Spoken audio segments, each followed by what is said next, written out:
guys, it's Steph here. I wanted to highlight some of my favorite, more reliable spring blooming trees. So there are so many out there. So it's really hard to know what to buy when you go to the store. There are so many of them. If you go to the nurseries, there's just endless selections of spring blooming trees. I live in a zone 6B climate. We don't get a lot of humidity. Our winters are cold, but mild compared to some of you, especially those who live in a zone 3.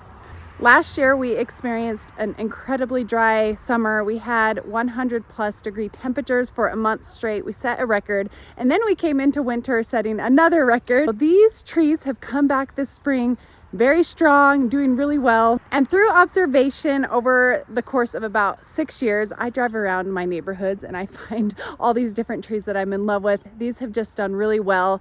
There are a few that are really beautiful, but seem to have more problems. So first, why do you plant trees? For me personally, shade, privacy, block some ugly views from your neighbor's yard. And then third, it's just really good for the environment. And then number 4, it's just a really good anchor, provide some structure. You can kind of accent a pathway if you'd like, create some focal points in your yard. And lastly, it's really hard to beat the dramatic spring blooms that they're going to provide. It's just stunning. Unfortunately, I wish they last a little bit longer, but let's talk about the first one. So with these trees, in addition to all those things that I've said, I like these ones because they have a naturally beautiful shape, not a lot of pruning required. They're a little bit on the smaller side, so you can fit them into your smaller gardens. Some of these don't live as long as others, but it's worth it just because of how beautiful they are. And they don't grow super slow. So right here, I'm going to talk about the Kwanzan Cherry first. Let's look at this before I start talking about it. I'm going to give you a little close-up shot of these flowers. Look at this and look at it underneath. It's just the most magical tree. These have been here for 30 years, haven't had any issues. I really haven't heard of anyone else having any issues. So in my opinion, it's a pretty strong disease-resistant tree, and it's just breathtaking. And when the leaves start to come out, they come out kind of in a coppery color, and then they fade to green. So let's get a little close-up shot right here. And then they turn yellow in the fall. And when they drop their blossoms, it's just like a magic carpet of blooms right here. And then I'm just gonna walk away and show you the canopy.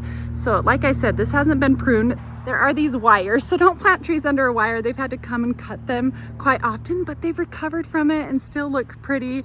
You can prune it earlier on just to raise the canopy if you'd like, or just take out any dead stems that there might be, but not really required. And then they're pretty versatile trees. So they're a zone 5 through 9, and you can plant them all the way to Nebraska to South Texas. I've seen them all over the US. The Kwanzans get about 30 to 40 feet tall and wide. They don't typically get that big here. And then they grow about 13 to 24 inches a year. So it's a moderate growing tree. I think that's pretty fast compared to some of my ornamental trees. And then they're just really a low maintenance tree, pretty tolerant of any soil type, alkaline, acidic. So you can kind of grow them wherever you live, as long as you live in that zone 5 through 9. Just make sure that when you're planting it, you don't water it too much. It is prone to a little root rot. So twice deeply during the week is a good amount of watering. If the top 2 inches are dry, that's time to water again. Just don't overwater it. Make sure it has well draining soil, and then you should be good to go. It's just a gorgeous tree, definitely one you should put in your yard. It's gonna have one of the most stunning displays in spring of all the trees you will see. Without fail, everybody asks me what tree this is. I planted some for my friend in her park strip. It's great for a park strip too. She had to ask me what it was because this is her first year having it, and she just couldn't get over how beautiful these blooms are. So if you are gonna plant them in rows, space them about 12 to 15 inches apart. And like I said, doesn't require a lot of pruning, but if you want to shape it, go ahead and start doing that at the beginning, a little bit here and there. Don't over prune and you will be good to go. Just so pretty. Okay, let's move on to the next one. Now I'm going to be highlighting the spring snow crabapple. This one smells so good. And this gets about 20 to 25 feet tall and wide. But what I really love about this one, well, first of all, look how many blooms there are. It's crazy, and it's starting to leaf out a little bit, and those come out a nice dark green. The shape's really nice, not a lot of pruning required, but I love the bark on this. So look how beautiful that is. It's a little bit on the golden side, and then you even come into right here. You've got some more red-orange tones. And so you get beautiful winter interest. The branching form is just gorgeous in wintertime. And the bonus, obviously, is the smell. It smells really good, and it doesn't drop any fruit, so it's a really clean tree.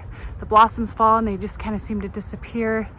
And you just cannot go wrong with this one. And it's just really disease resistant. Give it full sun and make sure it has well draining soil and it will be happy. A few more things about that spring snow crabapple. So it grows about 2 feet a year, which is super fast for a beautiful tree like that. And it lives a little bit longer than the Kwanzan behind me right here. It lives up to 50 years, which is longer than I will be alive, most likely. And then these two trees, they're pretty awesome because they will provide you some shade, but they're good for small gardens because they won't overtake like a veggie garden or some other stuff that you want to grow. Anyway, so I think that's all I have to say about this spring snow. Okay, before I finish this video, I just have to show you this tree now that it's in the late afternoon. How could you not love this tree? Anyway, I'm so grateful my neighbor has it so I get to enjoy it. So I don't even have to put one in my own yard. I hope you guys like the highlight of these two trees. I promise you, you won't regret it if you plant these in your yard. Anyways, thanks for stopping by. If you have any questions, please comment down below and hit the like button if you liked this video, if you like these trees, and I will talk to you later. Bye.